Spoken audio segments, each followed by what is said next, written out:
In this video, we will cover hours of service. If we go ahead and click hours of service, HOS, this will say that I'm currently off duty. It's 8 hours until a break, 11 hours of drive time, and 14 hours of the total shift time. Now, if you scroll down, these are the logs for individual days. So if we go to, say, for example, Friday, I drove a truck that day, and it will show you my off-duty status. So I didn't start until about 9:30, and then I went to on-duty status. That's that bottom indicator right there. And then I drove for a little while, and then I was on duty. Then I drove again, on duty. So right here is my break. So if we look at one, okay, so right here, 12:46, I was on duty for 38 minutes. So this is considered a break because it's at least 20 minutes long. Now what I'm referring to, if we go back here, you'll see it says 8 hours until break. So by law, you can't drive more than 8 hours without a break. And that break needs to be at least 20 minutes. So whenever you pull over and stop for 20 minutes, that is considered a break. So let's go ahead and go back to that log. Okay, so I had that break, and then I drove again, had the break, drove again, and then I went off duty. And you'll see there are all my logs right there. And then I certified it, and then I signed it. And that's what this is right here. I've already done that. So if we look at, for example, Saturday, let's go back here, scroll down, and here's Saturday. So click on that. So this day I didn't drive at all, so I was completely off duty. Now it is important that the day before, so if I look at Friday, if I didn't go off duty, it would still continue to say on duty, and I would be past my 14 hours of on duty status, which puts me in violation state. So it's important every time at the end of the day, put yourself in off duty. You'll notice that I forgot to do it. So I was actually done at 4:55, but then I didn't realize until 9:45 that I forgot to put myself in off duty. So I changed these statuses to off duty.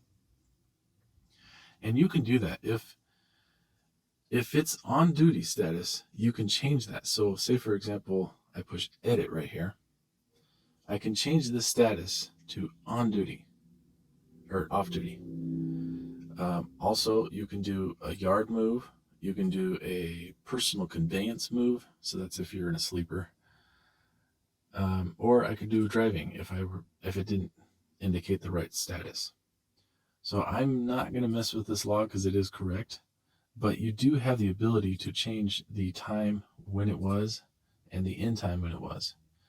Now it's important that you're really careful with this, and that you make sure that you have your brakes and that everything is in proper status, because if you do get pulled over and these logs are incorrect, you could be ticketed, and you don't want that. This log says that it's uncertified. So even though you have the weekend off or whatever days you have off, you still have to certify those logs for those days. So I'm just going to go to Saturday here. I'm going to push certify and submit if it is correct. I was off duty that whole day. If it does say on duty, you need to change that to, you need to change this status to off duty if it does say on duty. All right, and then I'm going to push certify and submit. I agree that this is correct, and I'll push agree. And now if we go back here, it now says certified.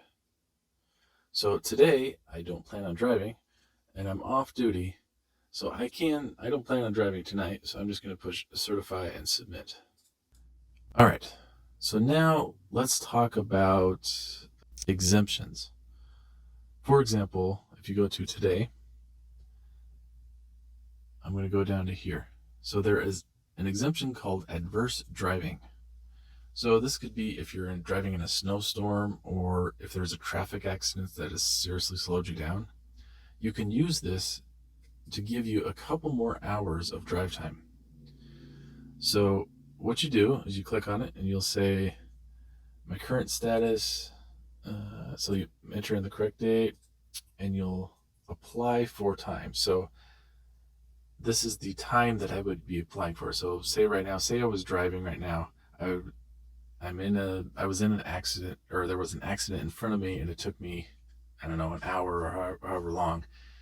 And I know that that's going to not give me enough drive time to get to where I'm going. So I would go ahead and push OK. I would add a remark. You have to add in a mark, and you'd say accident on I-15. And you push save. And then you push claim. All right. And now you'll notice that it appends it to this on-duty status right here. And it was claimed at 2:30.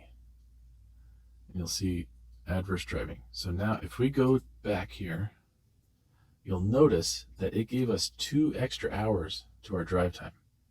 And it gave us 2 extra hours to our total shift time. Okay, so a little bit about this app. If it is not currently on, like for example, say you closed it like this and we just swiped it off and it closed it. So the truck will continue to monitor your status. It will keep the records on the truck database there. So you don't have to worry about it being logged into this app here. But once you reconnect, it will automatically realize whatever status. It will connect to the truck and automatically download all those status changes and automatically update your app. All right, thanks for watching and be safe.